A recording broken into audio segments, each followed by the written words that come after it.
Oh, bekerja kan di sini kan, bukan main kan? Saat ini masih bekerja. Iya, alhamdulillah lah ya, nggak belum dipecat. Enggak sih, nggak dipecat, enggak. Gue bercanda. Nah, kalau rawat inap tadi kan kita kan dipotong limitnya ya. Itu kira-kira limit rawat inap tuh on charge atau ada batasnya sih biasanya?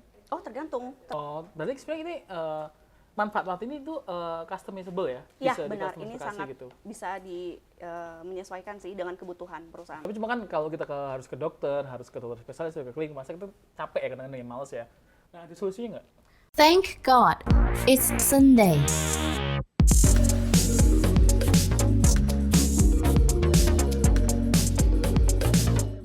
Welcome back to TGIS. Thanks God, it's Sunday. Oke, TGIS kali ini adalah salah satu program Sandi Indonesia untuk meningkatin financial literacy atau literasi finansial dan ngebahas hal-hal soal keuangan yang dibahas secara casual dan mudah di sini untuk semua kalangan. Oke, nah kali ini kita akan kedatangan atau udah kedatangan teman kita, namanya Pinkan, teman ya, bukan adik.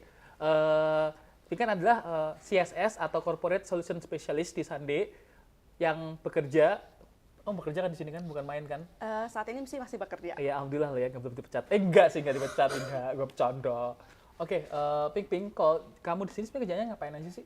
Oke, aku di sini sebagai marketing juga sekaligus sebagai konsultan spesialis. Artinya berperan sebagai konsultan juga untuk beberapa perusahaan yang ingin dibuatkan asuransi kesehatan karyawannya.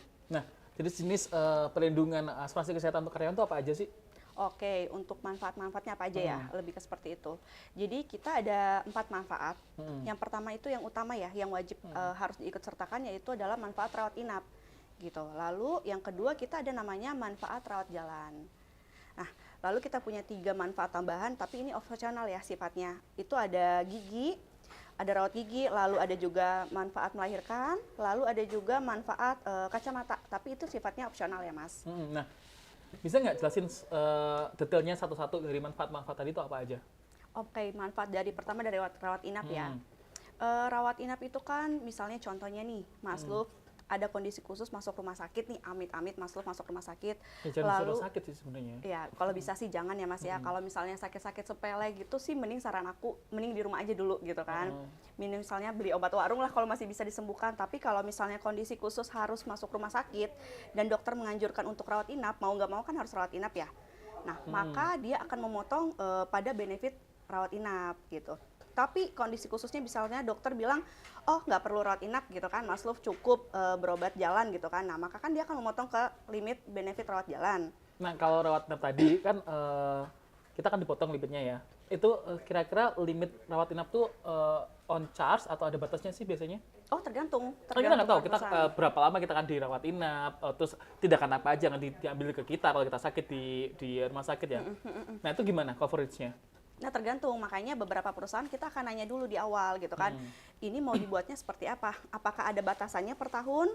Atau mau dibikin S-charge? S-charge itu artinya tidak ada batasan gitu kan. Jadi, kalau misalnya Mas Luf, asuransinya perusahaan Mas Luf menggunakan sistemnya S-charge, artinya tidak ada batasan. Berarti Mas Luf dalam sehari itu di charge-nya oleh rumah sakit berapapun itu tidak ada limitnya gitu. Tapi beda dengan halnya ada plafonnya ya.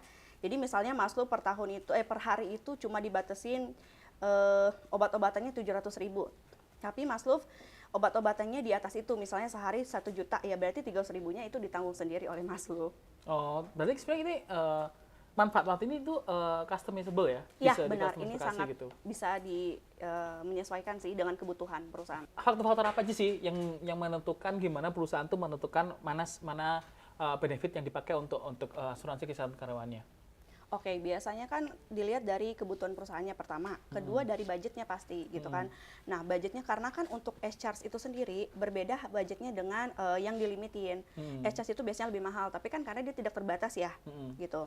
Nah, makanya balik lagi perusahaannya ada di budget berapa. Apakah budgetnya cukup untuk dibikin limitnya S-charge? Kalau misalnya cukup, oke, bisa kita bikinin. Tapi kalau misalnya perusahaan bilang, oh nggak perlu Mbak, dilimitin aja gitu kan. Nah, ya udah kita menyesuaikan dengan apapun keadaan kondisi perusahaan. Nah, perusahaan ada banyak ya, ada yang kecil kayak MSMI, UMKM, ada juga korporasi yang besar. Nah, untuk perusahaan yang berbeda ukuran seperti itu, gimana sih produk yang cocok atau kamu ada faktor tertentu yang kamu perhatiin untuk itu semua? Oke. Untuk yang perusahaan besar atau kecil sebenarnya kita nggak ada perbedaan ya Mas dalam kita menyediakan asuransi kesehatan karyawannya gitu. Sebenarnya sama aja, cuma biasanya kan kita ada batasan, kayak misalnya untuk karyawan untuk melahirkan kita ada batasnya minimal. Biasanya kan setiap asuransi beda-beda ya, berapa minimal pesertanya. Nah, contohnya ada satu asuransi yang dia minimal pesertanya itu 30. Maka kalau misalnya dia di bawah 30, kita nggak bisa buatkan untuk si benefit melahirkannya. Lebih ke seperti itu sih, kenapa perbedaannya perusahaan besar atau perusahaan kecil.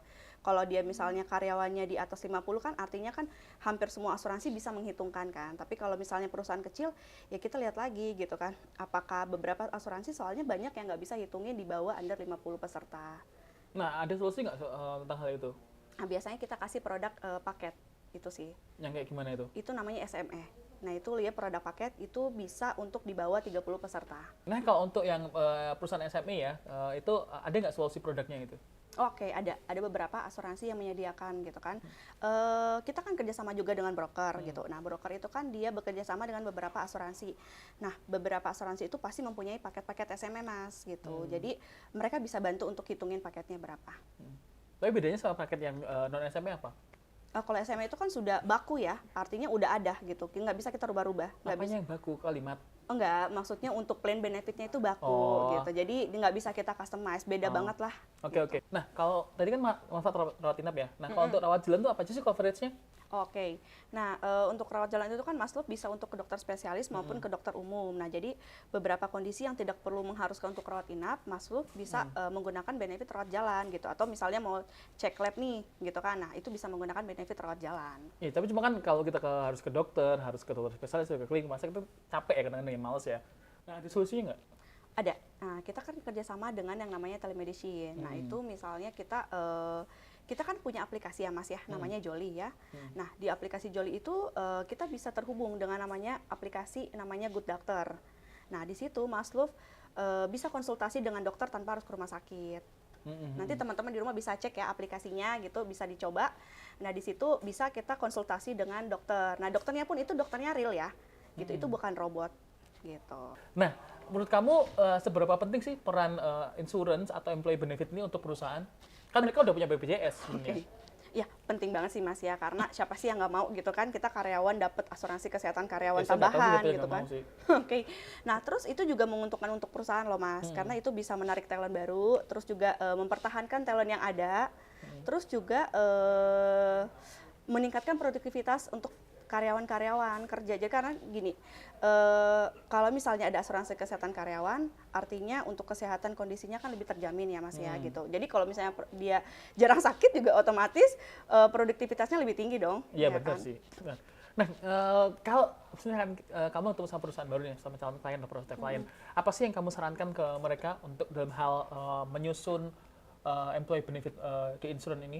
Oke, biasanya kita akan ngasih saran kepada perusahaan-perusahaan untuk coba dianalisa dulu gitu kan, kebutuhannya seperti apa sih gitu kan, kebutuhannya mereka apa aja, terus benefitnya mereka yang mereka perlukan apa aja gitu kan, terus mereka juga harus tahu gitu kan bahwa budget mereka ada di berapa, lalu mereka juga harus bisa edukasi karyawan Mas. Kita bisa membantu nggak mereka untuk edukasi karyawan ini? Bisa dong gitu kan. Kita kan soalnya harus edukasi karyawan tuh kenapa? Supaya tidak mempengaruhi klaim yang berjalan gitu. Artinya gini, semakin banyak klaim, semakin banyak yang berobat, artinya kan mempengaruhi klaim perusahaan itu dong, ya kan? Nah, itu yang rugi juga akan perusahaan itu ke depannya gitu kan, akan mempengaruhi nilai premi dia di selanjutnya gitu kan.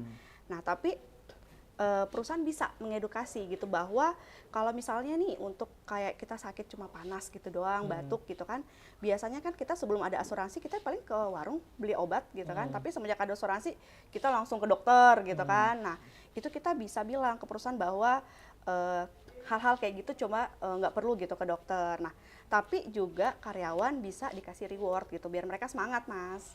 Ya berarti kan mereka nggak perlu ke dokter, cuma bisa ke telemedis duluan kan ya? Ya, benar. Nah, apa sih yang bikin kamu senang bekerja di posisi dan sektor ini sih? Oke, karena challenge-nya lumayan banyak ya Mas ya, enak gitu kan, setiap hari kita di-challenge gitu, walaupun pusing, tapi kita merasa setiap hari ada penambahan skill baru gitu. Terus kedua, uangnya lumayan ya Mas ya, kalau misalnya kita seriusin bener-bener gitu. Ya, udah ya, ujung-ujungnya doa gitu. Nah, kalau untuk teman-teman yang tertarik di posisi ini tuh kira-kira skill apa aja sih yang dibutuhin? Oke, yang pertama harus bisa komunikatif ya. Kedua public speakingnya bagus, karena kan kita juga bakal sering presentasi gitu-gitu kan.